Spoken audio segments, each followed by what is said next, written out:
Desde el año 1994 hasta el año 2010 han pasado 16 años. En esos 16 años hemos tenido 8 de gobierno del PP y 8 de gobierno del PSOE. Por tanto, es matemático. ¿Se ha arreglado el problema de la ley electoral que hace que unos españoles sean mejores que otros y que su peso relativo sea superior? No. ¿Han tenido los dos partidos mayoría absoluta para arreglar ese problema? Sí. ¿Han tenido los dos partidos mayoría para arreglar la ley de huelga? Sí. ¿Se ha reformado la ley de huelga? No. Teníamos en el año 1994 un problema con las autonomías que en ese momento empezaban una especie de separatismo. ¿Separatismos excluyentes? Sí.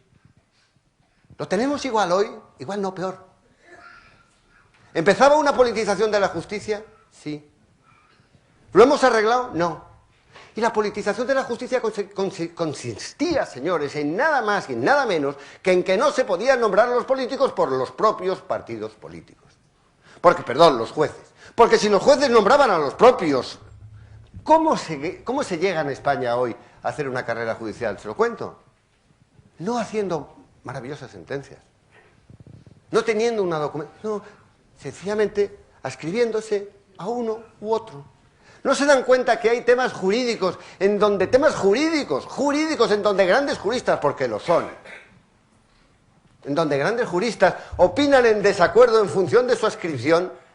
¿No se dan cuenta que de repente en un problema de derecho depende de dónde esté situado, si en un partido o en otro, para emitir un dictamen jurídico? ¿Se ha arreglado? No. ¿Se ha arreglado el problema de la financiación de las comunidades autónomas? No. Entonces, lo único que les quiero llamar la atención es que eso que yo decía que era el sistema no era un invento. Y si alguno tiene la paciencia, cosa que no se la aconsejo, de leer ese libro, verá que ahí se decía cosas como esto siga así, la clase política va a acabar en un deterioro. Cada vez iremos a peor concepto de los políticos. Y hoy las encuestas nos dan un terrible deterioro de la clase política. Los españoles no creen en su clase política. El otro día un medio de comunicación publicaba que cuando el líder, presidente del gobierno, habla de economía, el 59% de los españoles creen que no sabe lo que dice. Pero lo malo es que cuando se habla desde la oposición, el 54%. Es así. Vivimos en una situación que de verdad es alucinante. Resulta que el 77% de los españoles creen que lo que tiene que hacer el presidente del gobierno, porque han perdido la confianza, es irse, y el 62% de los españoles no tienen confianza en que una alternativa arregle el problema. No se dan cuenta que eso es muy malo. ¿No se dan cuenta que al fin y al cabo la clase política es la que está administrando nuestros bienes y nosotros tenemos una desconfianza en los administradores de nuestros bienes? Estamos teniendo una desconfianza en nosotros mismos. Es que no se dan cuenta. Claro, es que no paran de hacer cosas. El otro día sale una ley que regula la responsabilidad penal de las personas jurídicas.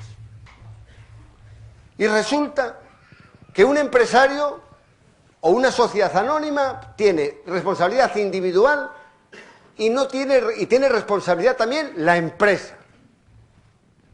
Bien, ¿saben ustedes cuáles son las dos únicas, tres, las dos únicas entidades jurídicas que quedan por ley excluidas de responsabilidad penal?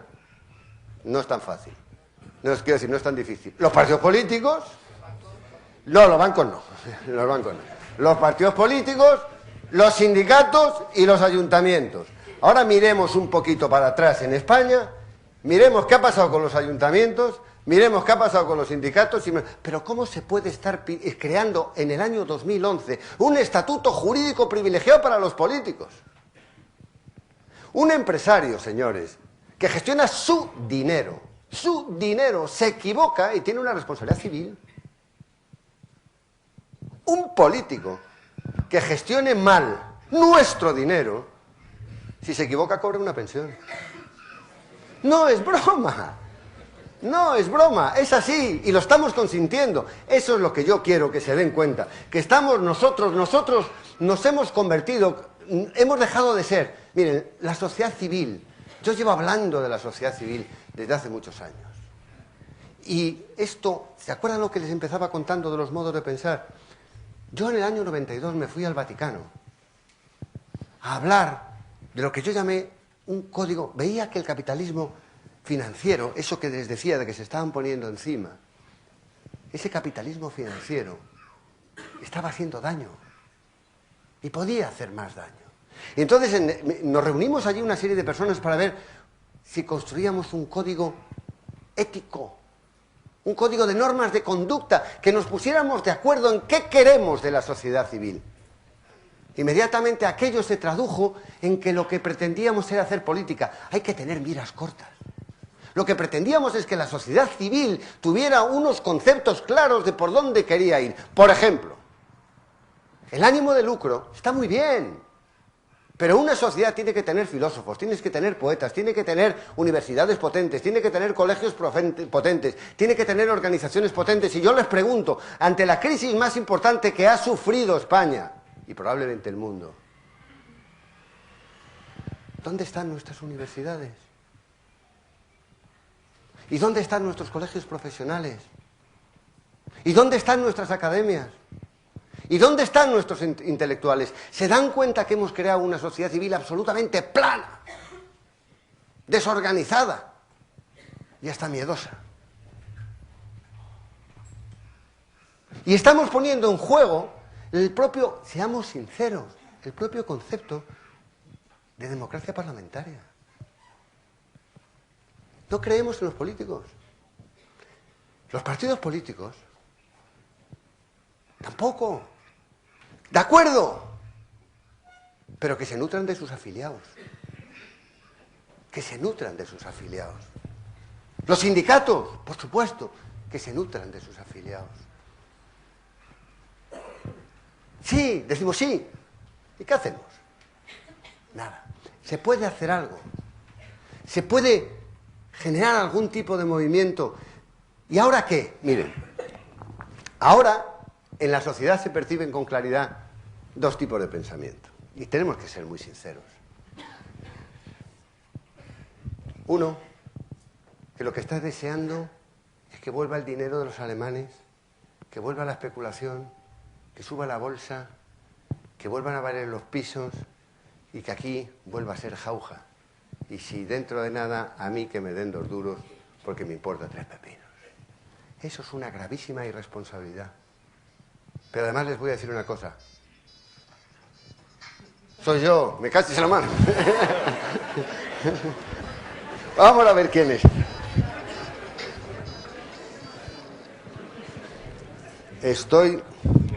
Estoy en una conferencia en Valladolid.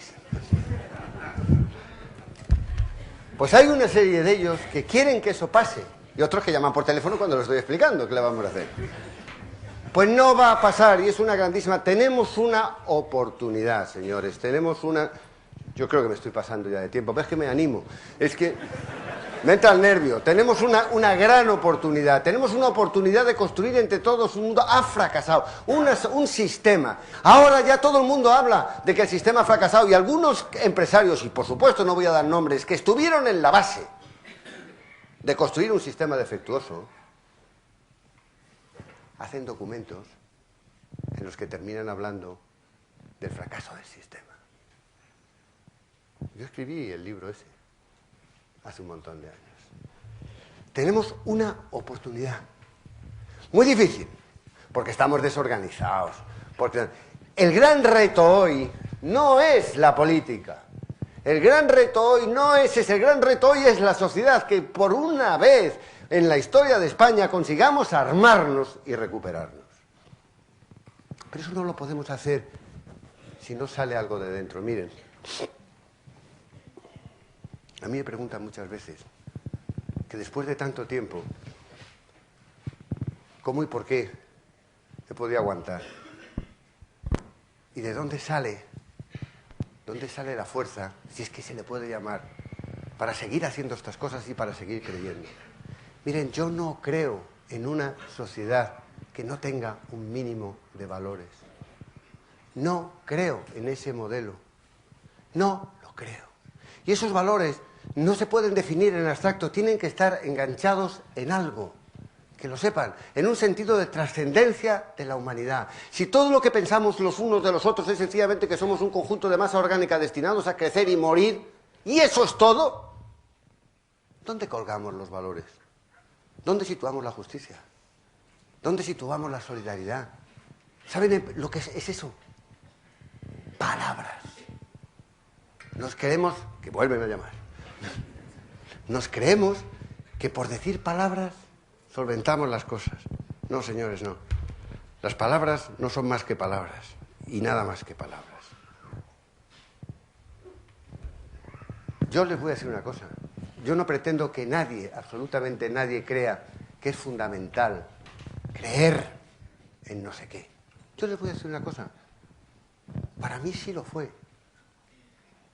Para mí sí lo fue.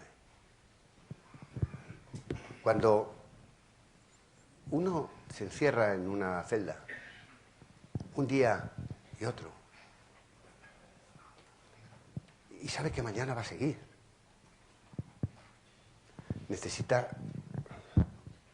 algo que le salga de dentro, ¿no? Esta sociedad necesita tener eso que le salga de dentro y que ahora mismo está dormida. Miren, nosotros podemos pensar lo que queramos, pero si no tenemos un sentido de trascendencia del humanismo, si no tratamos de recuperar por encima de todo al individuo, cojan todo lo que he dicho que no valga para nada. Yo me considero que pertenezco a la civilización cristiana y en eso estoy. Y cuando el obispo de nuestra tierra, de Orense, me llamó para que les explicara a los seminaristas algunas ideas, estaba de moda el descolgar los crucifijos de las paredes. No sé si lo recuerdan. Y yo le dije a los seminaristas, eso está bien, pero no es nada peligroso, mientras el crucifijo, el sentido humanista, el concepto, lo tengáis colgado del corazón. ¿Sabe lo que pasa? Que nos han hecho de tal manera que de muchos corazones no tenemos colgado casi nada. Casi nada. Tenemos que empezar a recuperar un sentido de solidaridad y de trascendencia. Y si eso no lo hacemos, entonces yo le doy la razón a todos aquellos que lo que quieren es que vuelva Alemania, que vuelvan los BMWs. Nos equivocaremos. Yo ya tengo hijos y tengo nieto, por cierto, la última nació hace unos días. Y eso me impulsa. Y yo no creo para nada en las palabras de los hombres. No creo en las palabras de los hombres. Ni siquiera creo en los actos de los hombres, porque de un acto heroico uno es capaz en un momento dado. Yo solo creo en las conductas sostenidas en el tiempo, en la perseverancia en el tiempo. ¿Se acuerdan cómo empecé hablando de Edgar? Pues eso. Y eso es el reto que tenemos, pasar, como tú decías muy bien, de la palabra a la acción. Nosotros estamos estudiando cosas para hacer y dentro de poco tendrán noticias. Por ejemplo, conseguir una... ¿A ustedes no les da un poco de envidia ver que los suizos, por ejemplo, se reúnen en una comunidad organizada y son capaces de presentar un proyecto de ley y obligan a los políticos a que ese proyecto de ley se tramite porque sale del seno de la sociedad? ¿No les da envidia? Pues a mí sí. ¿Saben ustedes que nosotros tenemos una ley de iniciativa popular? Ya no, seguro que nos extraña. ¿En donde casi todo está prohibido?